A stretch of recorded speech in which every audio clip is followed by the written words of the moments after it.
Hello everyone, welcome to my YouTube channel TechSpot. This is me, Harish Gaupale. So in this video, we are going to discuss about the code execution blocks such as initial and always block.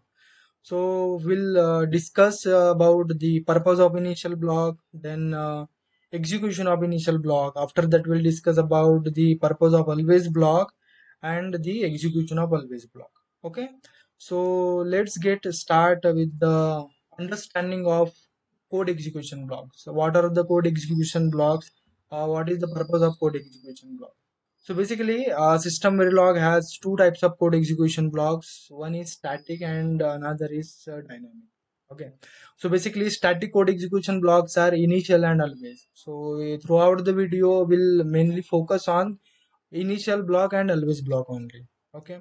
And fork processes that are the dynamic code execution blocks. So in further videos, we'll discuss about that. So basically, code execution blocks also referred to as a thread or process. So we can say initial, begin, end. It's kind of thread only, or it's kind of process only. Okay, and a separate thread is initiated for each initial or always block in a code. While implementing the code, will you will get the meaning of this sentence. Okay, a separate thread is also initiated for each begin end statement. Begin end statement means initial begin end. So begin end act as a separate. Now we'll jump to understand about initial block first. What exactly the initial block? What is the execution of initial block? So basically, initial block execute a set of statements. Set of statement means display statement or any for loop or anything once at the beginning of the simulation. So basically initial block will be executed at the beginning of the simulation, or I can say it will execute at zero time simulation. It runs once at time zero. Okay, and it is used for test bench initialization. The main purpose is it is used for the test bench initialization, and it is often used to control the flow of test bench in a procedural manner like driving stimulus in a sequential step. Okay, it's typically used in test benches, but not in synthesizable hardware design. That means initial block is non-synthesizable. We cannot convert it into the gate level schematic. Okay, initial begin is not used to implement any type of hardware design. Syntax is initial, begin, and end, and in between the statement. Okay. Now we'll jump to understand about the always block, the execution of always block, the purpose of the always block. So basically, always block execute set of statement continuously throughout the simulation. Basically, the main difference between begin and initial block or always block is initial block execute once at the once only and at the beginning of the simulation, while always block execute continuously and throughout the simulation. Okay. Always block used to model both combinational and sequential logic in hardware design. That means it is synthesizable construct. It is used to implement both combinational and sequential design also. Okay, it is synthesizable construct that can be used to describe any type of hardware design such as muxes, demuxes, encoders, decoders. It continuously monitors and reacts to changes in the input signals or clock events. Okay, syntax will be always condition. Condition will be at the rate passage clock or negative any sensitivity list. You can say begin. After that statement will be and then end. To model the combinational design, use always comb, and to model the sequential design, use always FF. So basically, always comb and always FF are the system Verilog constructs that is used to implement hardware design. Okay. I have already explained more about the always blocks on my one of the video, that is combination circuit and sequential circuit. Anyhow, I will give the description link of that video on my description box. Okay. Now let's jump to see the implementation and execution of initial begin based on a code. Okay, so we'll go to EDA playground. Okay, and here first I will write module module EB and in module. Here we'll take different scenarios. A and D, MO, DU, LA. end mode. Okay, so first we'll give one of the statement without code execution block and see whether it will execute or not. So what we will do, I'll directly give dollar display inside that uh, initial begin initial begin of process A. Okay, and check whether it will execute or it will throw any error. This is without code execution block. Okay, so we got unexpected dollar display, expecting elaboration system task dollar fatal dollar error. So what we'll do, we'll first give only we know the syntax initial begin and end, but we'll give only initial and check whether it will display or not. Initial.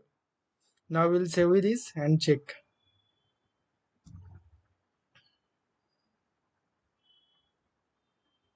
Yeah, you can see the display initial begin of process A. Okay, here also will give time like as I told you, initial begin will be executed at the beginning of the simulation at zero time simulation. So we'll give dollar time and save and run. So it should give at zero time simulation. Yeah, here you can see 0.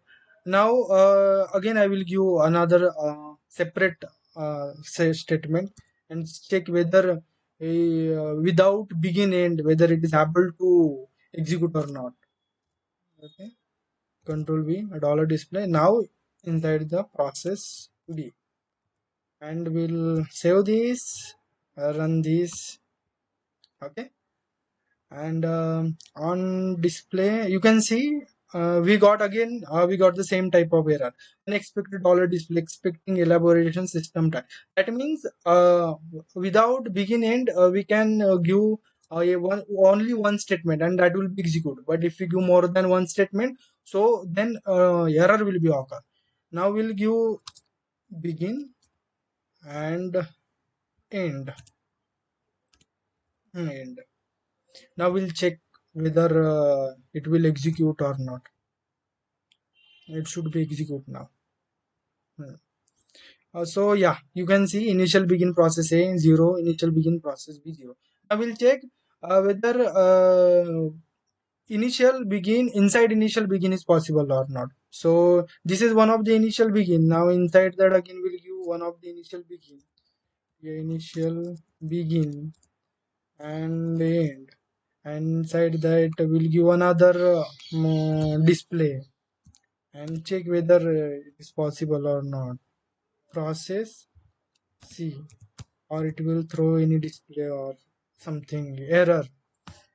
So we have run.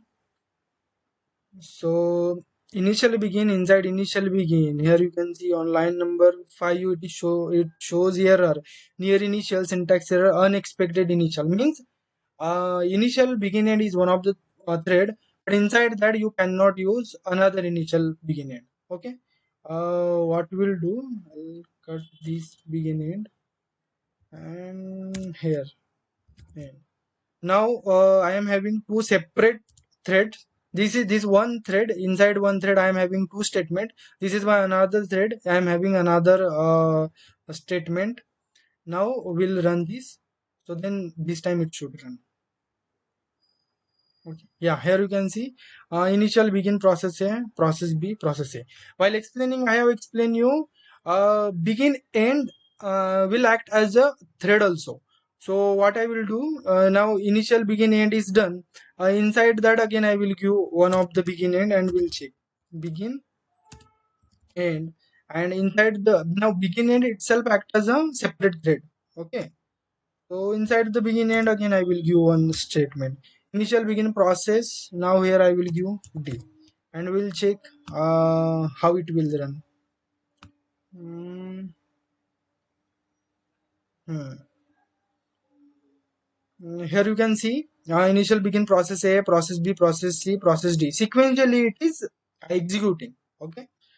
Again here I will give separate begin end, and inside that I will give e means in one of the initial begin, how many begin end separate threads I can give. So I have given one separate thread begin end. Again this is the another separate thread means inside the initial begin two separate begin end I have given.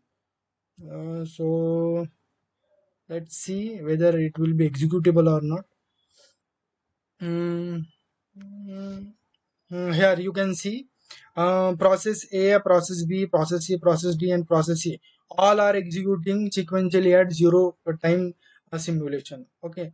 Now again, we'll give initial. With this initial, let's see whether statement execution is possible or not.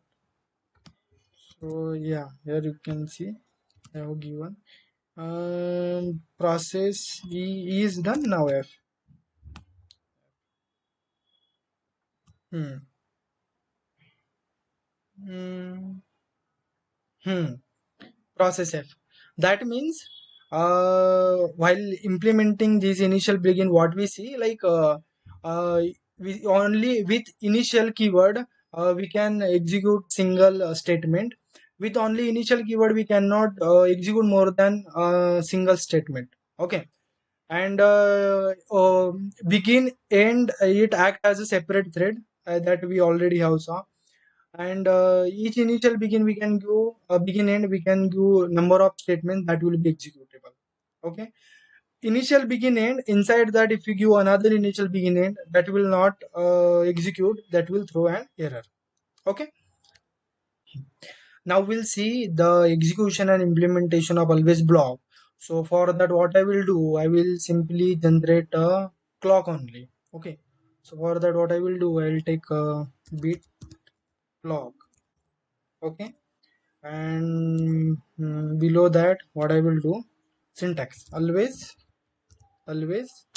and 10 nanosecond clock. So hashtag 10, then clock is equal to negation of clock. Okay. And to see the waveform what we'll do, we'll need a dollar dump vars file. So from here we'll copy that dollar dump vars this. Okay.